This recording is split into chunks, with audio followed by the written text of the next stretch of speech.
Going on, Good, man? man. Hey, so it's Ty, right? Yes, sir. How you All doing, right. brother? Good, man. Okay, so this is for TikTok. Ty, dude, how much is your first wholesale deal? It's $3,000. And how long did it take you to make it? 35 days. And what are you doing for work now? I do trucking, logistics. I'm a broker. And how much do you make a month from that? Probably like 2,500. Bro, so you just made more in one wholesale deal than the whole entire month. Yep. Bro, dude. And how old are you now? I'm 30. 30, bro. Congrats, man. And Ty, what's the catchphrase? Let's go get this Get this money. money! Good for you, bro. I'm so happy for you, man. Appreciate it, man. Thank you, man. Absolutely. So hold on a second. Let me start. Oh, dude, the recording is. Oh, dude, we're already recording. What is up, Wholesale 2 Million family? We're back with another subscriber first wholesale deal interview, and today, man, I'm so happy for you, Ty. You just made more in one wholesale deal than you made at your job. And how long have you worked there, bro? Shoot, man. 6 years. 6 Six years. years. Yeah. Dang, dude. I remember, man, I used to work at my JOB for 8 years. hmm Before I discovered real estates and all that, man. But I'm glad, dude. It's and I think that you're still very young, very early into the game, bro. Oh, yeah, yeah. I got a lot of energy, man. I'm ready to go. I'm ready to hit the Let's ground running. Dude, okay, now Ty, let me ask you, dude.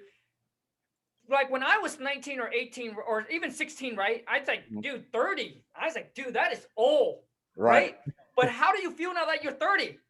I feel kind of young. I feel 30 is like the new 20. You know what I mean? I still got a whole long way to go. I hear you, bro, dude. I'm 37, but I feel like, dude, I feel like I'm in my 20, dude. I honestly feel like I'm 2021. So when you think X amount of age, like you're old, dude, but when you get to that, dude, like it's just the numbers. Yep, and it's mindset, right? You know, if you think you're old, you're gonna feel old, right? If you That's think you're right. young, you're gonna feel young. You know what I mean? It's mindset. I love it, dude. I love it, man. So Ty, let's jump right into it, man. Share with the people a little bit about your kind of a little bit about your background, and then obviously how did you got into wholesaling real estate, bro? Absolutely, absolutely. So first off, I want to say thank you, Kong, man. I appreciate you for having me on. I wouldn't be able to get this deal without you and your videos and your Instagram and everything. So I put a lot of that on you, man. So appreciate it. But yeah, so my name is Ty. I'm here in Atlanta. Been wholesaling since November consistently, but I started back in like August, right? So my background is in logistics and trucking. I've been working there for 6 years. I'm still doing it now. So I have an 8 to 5 job right now. So for everybody out there who's working that 8 to 5, 9 to 5, who has a job, it's possible, man. So you just got to put that work in and make it work. So my background comes from sales, right? So I call multi-million-dollar companies trying to get their business and move their shipments, and I connect them with my truck drivers. So that's kind of my background. Dude, nice, bro. Now Ty, how did you discover wholesaling? Yeah, so I was getting into real estate a little bit as far as like buying my own property, right? So my credit score wasn't the best at the time. You know, I still needed some things to work on for me personally. So I got on YouTube and Google and started looking up how to buy property with, no money, no credit, all this stuff. And here you go. You come up, you get the Max Maxwells, you get all those type of guys that, Yeah. post on YouTube, and you just learn about wholesaling and you just get that stuck in that rabbit hole. And you're like, oh, wow. And then for me, it was like the same thing that I do in my day-to-day job because, it's talking to one person, getting the price from them, and then selling the Yep. service to somebody else and getting the profit in between. Same Yep. concept, just a different industry and different product. So I feel like it works. Boom. Once again, if you have sales skills, man, I'm telling you, if you have sales skills and you're working for somebody, I'm telling you, man, you spent 8 hours building someone else's dreams. Wholesaling real estate is for you because if you have that sales skills, it's the exact same thing. You take that skills, now you transfer it over, and I promise you, man, with the commitment and if you're persistent, you're gonna crush it. Now, Ty, quick question: when you search on YouTube, dude, where was I? Where was I in the ranking? Was I pretty down low, or where am I at? If you remember. Dude, you're up there like with you and Max Maxwell's like this. You know, you can see Really? you, Max Maxwell, and those are the guys, like you guys' videos are the first ones I've seen. Oh, heck, dude! And one thing, and for that, I thank you. You guys, for those of you who watch, who subscribe, who smash that thumbs up, who support me, for all the love and support, man. Thank you for so much for the love and support and get me up on the ranking. But my goal, dude, is to surpass Max Maxwell in subscriber. Dude, huge respect for Max and what he have done, dude. Cool dude. I went to his We Life 19. Absolutely an incredible, amazing event. Such a cool dude. But one of my goals, because he's one of my idol. So one of my goal is to obviously, when you can beat your idol, it's huge, right? So anyways, now Ty, let's just jump into your first wholesale deal. Okay. Now, I want to know is when did you initially start the educating in wholesaling? So people kind of know the time frame, man. Yeah, so I initially started my educating in 2018, like December 2018. Yeah, long time, right? Long time. But I stopped the whole 2019. I stopped, right? The whole 2020 is kind of where I kicked back off and started re-educating myself. So 2019, I started. I was doing a little going to visit properties and stuff like that, but I got hit with it was too much work at the time. My mindset wasn't there yet. You know what I mean? So I got distracted, and then 2020 comes, and I'm like, okay, I want to get away from the 9-to-5 job, right? So how did I do that? And it's through wholesale real estate. It's through real estate. That's the vehicle. So I started re-educating myself again. And then I started taking action in around August, but then I got real consistent and focused in November. Got it. So talk about mindset.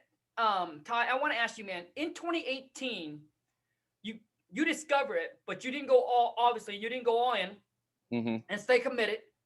What was the mindset different from in 18 versus all of a sudden in 2020 where you got serious about it? Yeah, so 18, like what was the mindset shift? Yeah, it's like where you want to be, right? Like you see, people living great in real estate. You see the goal, like what your goal is. Like, so you sit down and have a real honest conversation with yourself. It's like, hey, do I really want to work for somebody until I'm 60, 65, 70 and retire, and then that's it? Or do I want to build my own business, build my own wealth, get financial freedom, and I can do that within 3 years, 5 years, you know what I mean? And it's possible all through real estate. So that was that mindset shift. And I was like, hey, man, if I want to do it, this is the way I got to do it. And I got to stay focused and do it until it's done. Boom. Now, listen, for those of you, if you're happy and you're comfortable, let me tell you something. You will never change. You either happy and you're unsatisfied.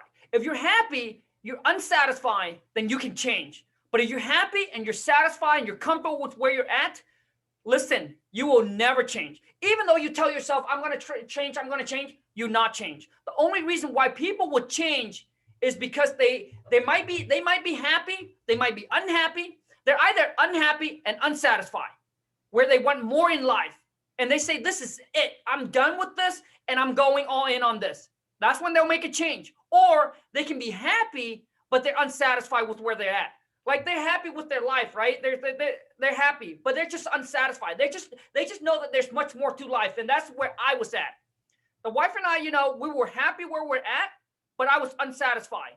I just knew that there was much more to life. And I didn't want to be stuck at the job. Same with you. I didn't want us to be stuck there forever. Wake up at 5 a.m. My co-worker said, Khang, don't worry, bro. You get used to it. And I believed them. But after 1 year, dude, I say, oh, shit, bro. I said, who the hell would get used to waking up at 5 o'clock in the morning? I said, dude, I can never get used to this. And I didn't want to be trapped at the mall. We have this little business in the mall, but it's like we own a, it's like we didn't own a business. We own a job.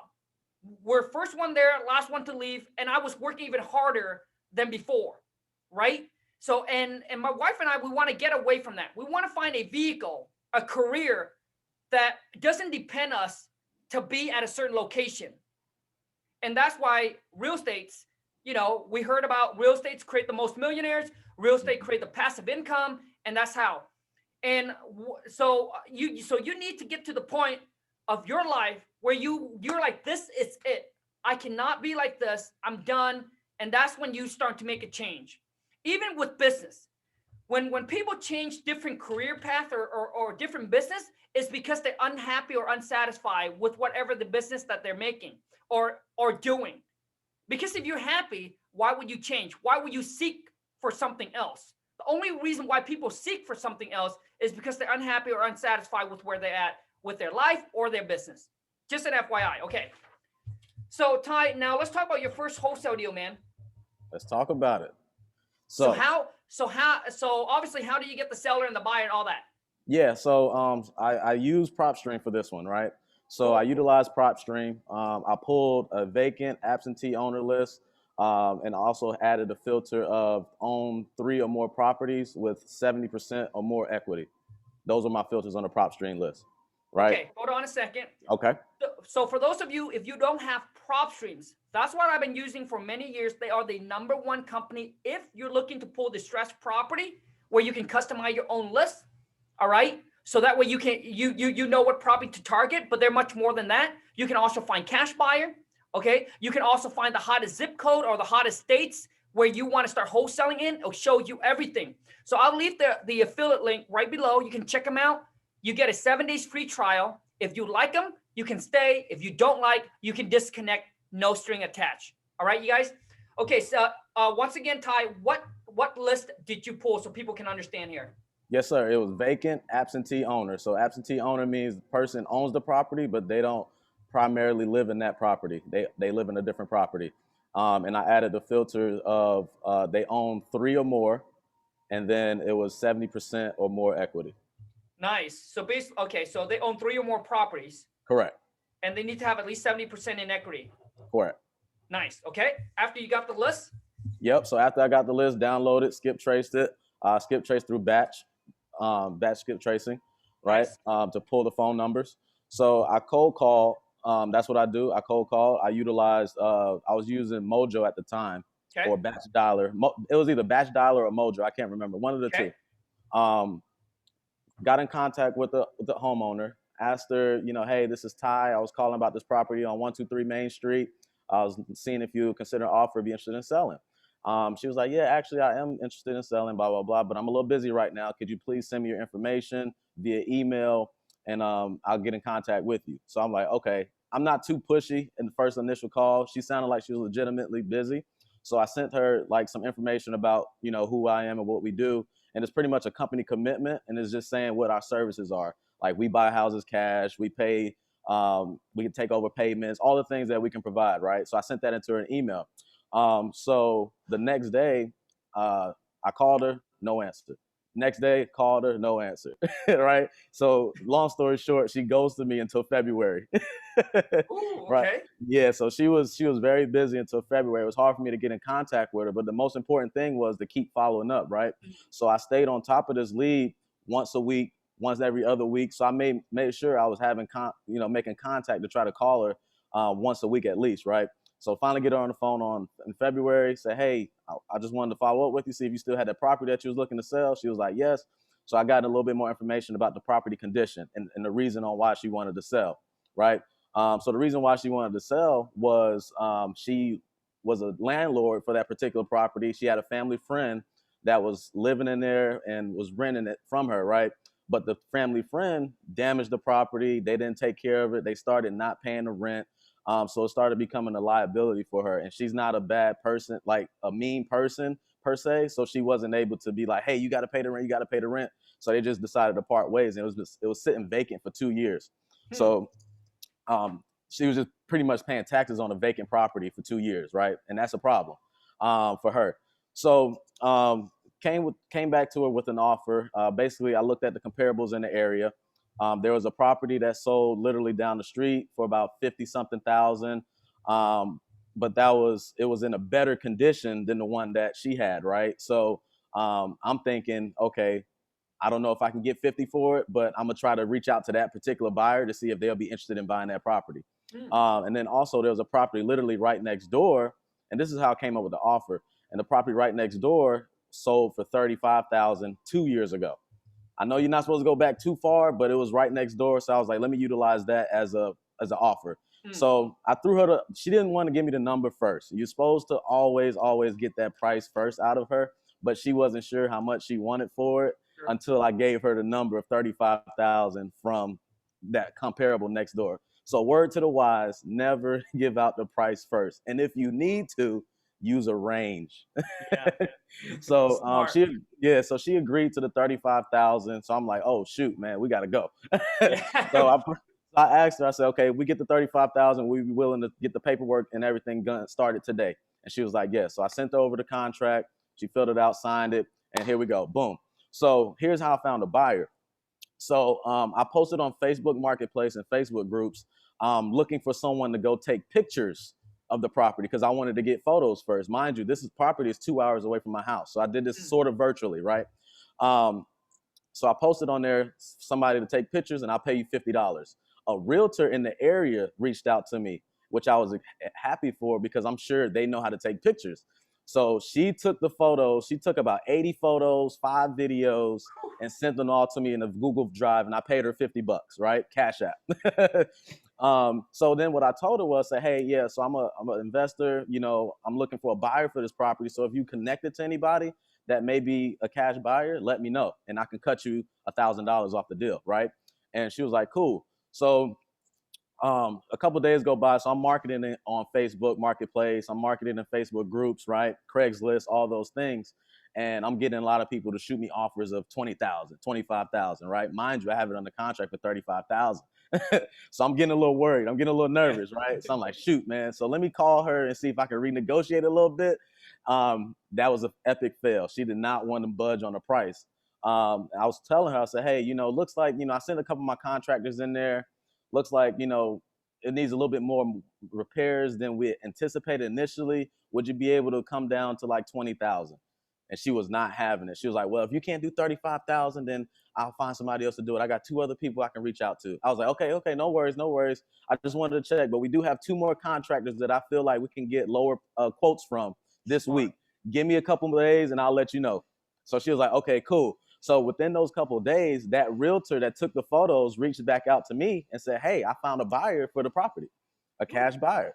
So I was like, sweet. So here's the catch. She wasn't initially directly to the cash buyer. It was a friend of hers that was a realtor that was connected to the cash buyer, right? Okay. So we contracted, you know, we agreed with that buyer for 39,000. That was the agreement, 39,000. So the first realtor that took the photos, she backed out because she wasn't sure on how to work with the wholesaler when it came to paperwork and assignments and agreements. So she gave me the contact to her realtor partner who was in direct contact with the buyer, if that makes sense. So I spoke with him, told him who I was, what I did. He was like, oh yeah, I worked with wholesalers before, no problem. Let's get this thing going. So he was the one that was directly connected to the buyer, which was great. It was less parties to deal with. So he brought the buyer to the table and we kind of did it from there. Boom. So now, Ty, what did you initially send the deal out for? I initially sent it out for 40,000. Got it. Yeah. You sent out for 40 and then got an offer and agreed on that 39. Yes, sir. Yeah, correct. Got it. Okay. And how much earnest money did you put down with the seller? I put $10. And how much was the deposit the buyer put down? $1,500. Nice. Nice. And how quick was the closing? The closing, it was from the time that I got it from under contract to the time we closed, it was about 33 days. Got it. And the reason behind that was because I wasn't in direct, this is a lesson. If you have someone else to bring you a buyer, you want to be in direct contact with that buyer. That way you're in full control of the conversation and the transaction. There was some times where I would reach out to the realtor trying to get updates on when the buyer was going to send that deposit or when the buyer was going to come to the closing. And then there was situations where the buyer thought the closing date was a different date than what it really was. So that's why it got pushed back. So a lesson that I learned from that was I want to make sure I'm in direct contact with that buyer. Smart. That's a good one, bro. And I want to add on to that is make sure it's communication. Don't ever think, oh, I think they got the information. I think they got it. No, always confirm. Keep them communication clear and always, you guys, I've learned this so many, always confirm. Confirm with the buyer, confirm with the title company. Did they got the deposit? Like you want to confirm everything just to make sure that you can take this to the closing, because you don't want something to pop up and say, oh, I thought it was the closing day with this, or hey, I thought I made a deposit, or I thought the price was this. Always make sure communication is clear and always double check. All right. I mean, that's pretty much it. All the company that Ty has mentioned, I'll put the affiliate link right below so you guys can get a discount on it. Batch skip tracing, batch lead dialers. I'll put all of that in the descriptions, so that way you guys can get some discount. I mean, that's pretty much it, man. Now, Ty, now the first deal closed. Do you have anything else in the work, bro? Yes, I actually, I'm working on a land contract that I'm trying to sell. It's a little bit difficult because it needs to be cleared out and all these things with land. Land is a little bit different than single family homes. You got to deal with sewage connecting and all this stuff and utilities. So that's a little different. And also I got an agreement. I'm sending over the contracts today for a 4-property package that I'm to a seller. So we should be locking that up today as well. So we working, baby. We working. Good, man. And what is your, what is your estimate on the, on how much you make on that? 10,000. Woo! Yeah. 10,000. That's what? That's 3 months of work? Man, in my real job, 4, 6, 8. No, that's 4. 2, 4, 6. That's like 4 months. In 1 month, right? Yeah. Woo, baby, let's go. Yep. And so, Ty, when would I? And I know. So when will you quit your job? Whew. I want to have some consistent deal flow. Yep. Right. Like I just got one, but I want to keep some consistent deal flow, and then I want to at least have more in the bank than I make in a year from my current job. That's when I want to leave. That's when I want to leave. Bro, I agree with you. And here's one thing that I've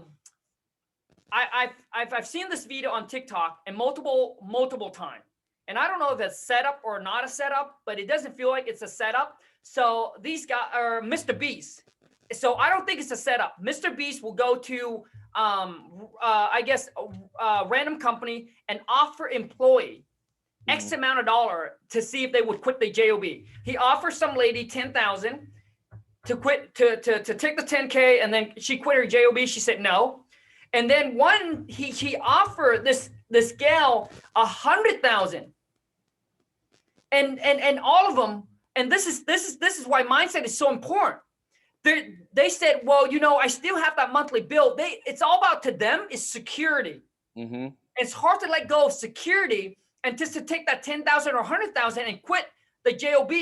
And I'm in my head, it's like, come on, man, shit, dude, you can take the 10K and actually, go do something with it where you can 10X it. But to them, it's all about security. And this is why mindset is so important. Like he offered that 100,000, and that lady hesitant to actually quit her job. She actually say no. She actually said no, she wouldn't quit. Wow. And she have to ask her boss if it's okay for her to quit the job. Wow.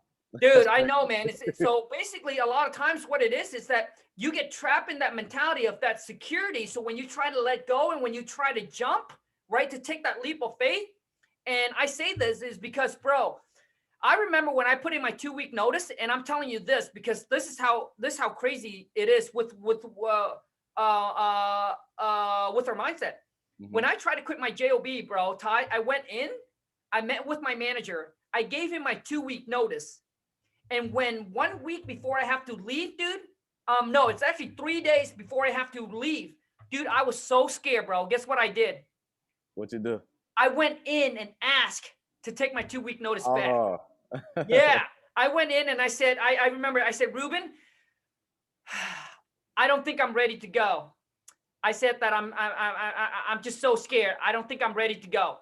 So he gave me a second chance, and he said, Khang, I just want you to know the next time that you are going to put in your notice, it will be final. Because obviously I understand, as a company, they want to keep someone that is committed, that wants to stay and work and grow with the company. I understand that. So when they know that you're going to take off and go on your own and do your thing, which means you're not fully committed to growing the company and putting everything you got into the company, right? So I understand that. And that's what I told him. I said, okay, I completely understand. So the next time, dude, and that's how scared I was. Okay. So I want to let you guys know your boy King Kong wasn't born like Superman, like he's fearless. Dude, I'm scared too, man. And once you can get over that and you're able to take that leap of faith and then you jump. And I remember, I don't know who said this. I think it was, I can't remember his name, but he said, if you don't jump, your parachute,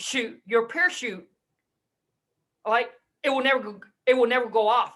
So if you don't take that leap of faith, like you just will never know what's on the other side. And I'm telling you, a lot of times where you think it's scary, but once you take the leap of faith and you commit it and you have the work ethic, everything will be just fine. Trust 100%. The process. 100%. Anyways, Ty, dude, what are some last words that you want to say to the viewer that obviously trying to get their first deal done, man?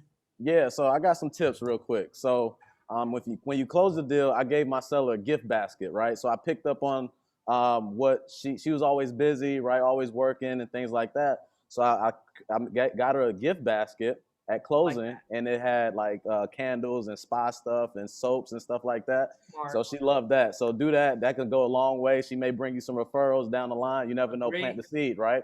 Another thing is don't underestimate realtors. Put 1 or 2 or 3 realtors on your team, because that's how I found my buyer for this deal, right?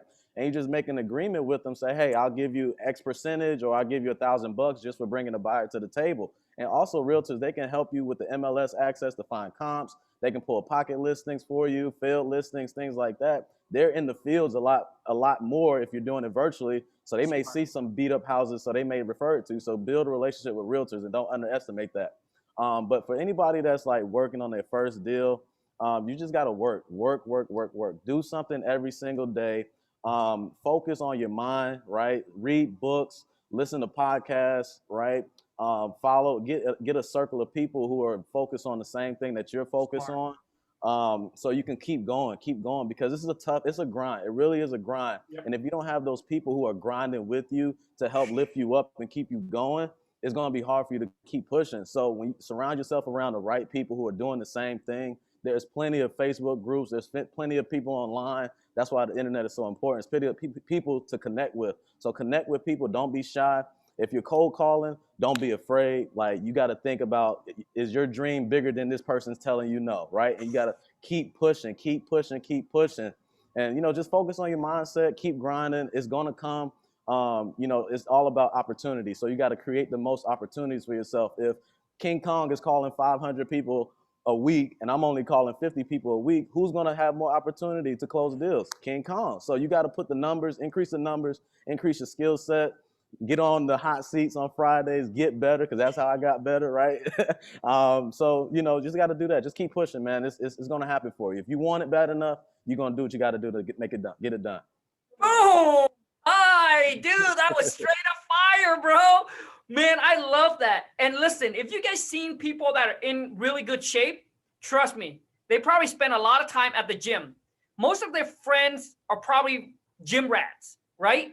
So if you want to have a good body and you hang out with people that are always drinking and eating bad, guess what's going to happen? And then when you start to change, right, those people will fade away, because you don't find no reason to hang out with those people anymore, because you're trying to get into the best shape of your life and they're just eating junk food and whatever else, right? Same thing with success.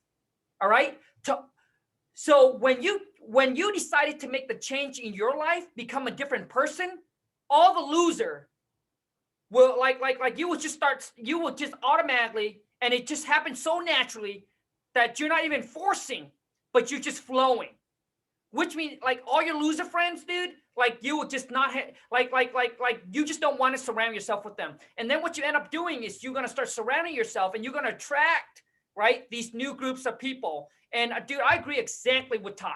When you get into, that's why if you haven't joined your local RIA, you should.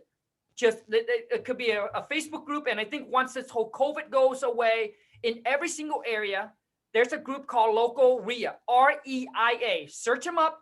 Join the group and start surrounding yourself and build relationship and be friend with these. These are people that are just like-minded people trying to go from this to the next level. in wholesaling, fix and flip, basically just in real estate. All right. All the real estate people that you can find will be in the local area: contractor, fix and flipper, realtors. And then also too is with realtors, you're going to call a lot of realtors, and majority of them going to say no. And then eventually you're going to find one that will understand and that will actually work with you and say, oh yeah, you know what? I understand investors and I'll work with wholesaler as well. All right. So don't take a no as a no. Just keep on going, and no mean next, no mean next. Okay. Anyways, Ty, how do people connect with you, bro? Yeah, man. People can connect with me on Instagram. My Instagram is at Ty the Investor. That's TYTHEINVESTOR, at Ty the Investor on Instagram. And on there, I post cold calls. I post I'm documenting my whole journey. So it's people on there that's been following me since the beginning. They've seen me put in the work and cold call and send SMS and all this stuff and get the first deal. So it's live. Everything's legit, man. So definitely, if you need some inspiration, follow me on there, and I'll be glad to help out any way I can. Awesome, man. I love it, man. Ty, I want to say, dude, thank you so much for taking the time to jump on and do this with me, bro. I appreciate it. Thank you, man. I really appreciate you, Colin. If it weren't for you, I wouldn't be here. So if you check your DMs, it was a couple months ago. I said, I'm going to be on the show, and look where I'm at. Oh, you know what? I will have to check it, and then I'll have to tag you. I'll have to tag you in the IG story. Yeah, do it, man. Do it. It's on there. Awesome. You guys, for those of you who's watching, thank you so much. I hope this video add a lot of value to you. If it does, please show my guests some love. Boom, smash that thumbs up for me. If you're new to the channel, be sure to boom, smash that subscribe button, and make sure you turn on the bell notification so when I upload a new video or when I go live, you get notified. But you guys, good luck, keep up the hustle, and until next time, let's go get this money. Ciao, Ty. See ya.